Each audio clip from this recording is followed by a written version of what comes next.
How's it going, guys? It is Luke here, and today I'm bringing you guys a video, or a tutorial if you like, on building drones for Liftoff. It's a Steam FPV drone flying simulator, quadcopter simulator, and we're going to be looking at two drones today that I've created that are going to help you guys fly a little bit easier, and then also I'm going to show you guys a second quadcopter that we've built for those of you guys that are a bit more advanced, or for something for you to work your way up towards. So the first one that we're looking at in this video, I've just named the Ishin Wizard XT220. I have an XT220, and I found that after flying this around, this one actually kind of flies a little bit like that drone. As you can see, it's a light frame. I'm going to let you guys have a look through the specs, pause the video if you need to. We're just going to run through the basic components for this build so that you can copy it and you can run with this drone as well. I will also show you guys a video of the PID settings that I'm using and also the RC rates and some expos. If you guys are unsure about what those settings are, feel free to copy mine, fly these exactly how I fly them, see if you can get used to it, and then when you get a bit more advanced, maybe configure your own PIDs and your own expos and your own rates. The main thing to take note of in this video is the camera angle. It's actually set to 38.16 degrees. It doesn't have to be that precise, but the main thing to note is that it's not an aggressive camera angle. This is going to help you fly a little bit easier. The camera's not going to be facing so far forward that when you take off, your drone's going to be almost vertical. And what this basically translates to is faster flight. So it means you'll be able to fly this drone at a slower speed, a bit more controlled, so that you can get the hang of the controls and learn to fly the quadcopter safely. Now we're going to go ahead and take a look at the second drone that we've got on the bench, which is going to be the Bullet.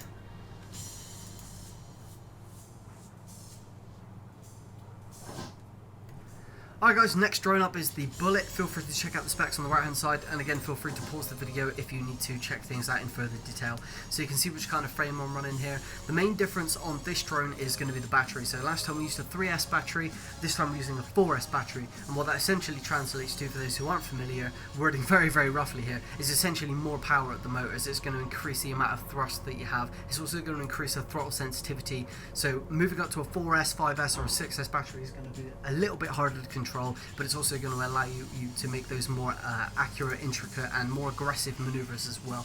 You can see the camera angle on this one is set to 50 degrees, which is the maximum this camera will allow, and what that essentially means is that we're going to be pointing up at the sky when we start the race, but that translates into a more faster flight. So now that we've had a look at this, I'm just going to put this into a quick race here. We can check out the PIDs for each of the drones. I believe the first one that we're going to look at is going to go ahead and be the Bullet. So it's going to be the more aggressive PIDs for the faster racing, or the more aggressive turning. So let's jump in here and take a look.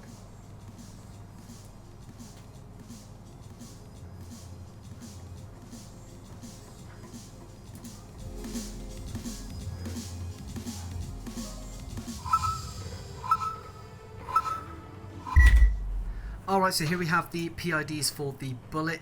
Feel free to pause the video and copy what I have here. Now, I'm by no means a master of PIDs, RC rates, super rates or RC expos, but if you copy these settings, they should give you a nice sort of blanket sheet to start with, and if you feel comfortable making those adjustments, feel free. But I like the way these drones fly with the rates that I've got here, and I think they would be good for you guys to try with those first.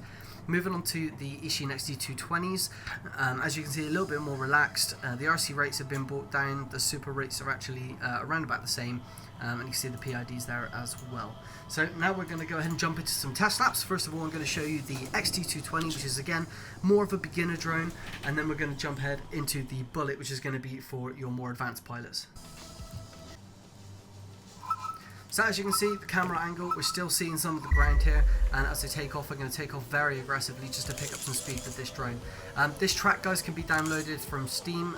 If you want to have a look at the name of the track, you saw it just before we actually started this clip, so feel free to go ahead and download that.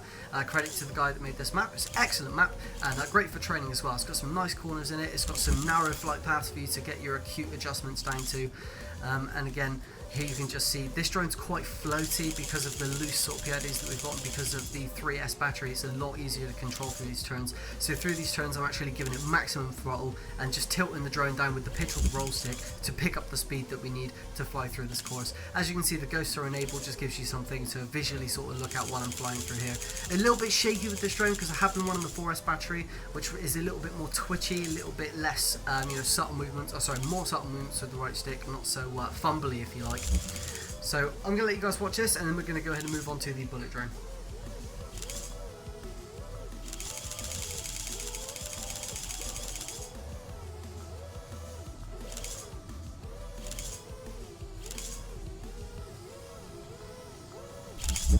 Alright, so that was our lap with the XT220. You can see we set a time of 1 minute and 7 seconds. Now we're going to move on to the Bullet drone, which again is going to be for your more advanced pilots.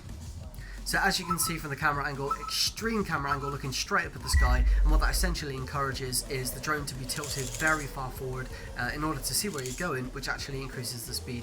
So it's very, very twitchy.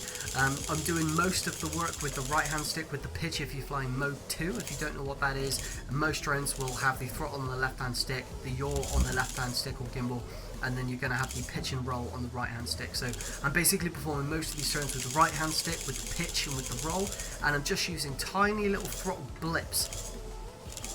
If you listen there, you can actually hear me bursting the throttle. I'll let you be, I'll be quiet so that you can hear that.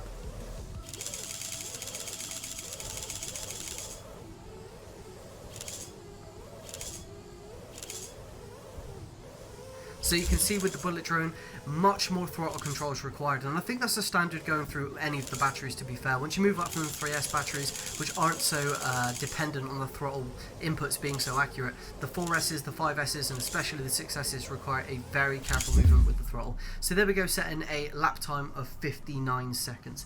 I hope you guys enjoyed this video. There are two builds that I use, the XT220 and the Bullet, that are custom builds. Feel free to use them in any PID settings that you like. I hope you guys enjoyed the video. This was the Liftoff simulator that you can find on Steam. It's available for download for about £15. There are other alternatives. I'll do another video on some different FPV drone simulators. Thank you guys for watching. Feel free to hit subscribe so you don't miss future videos.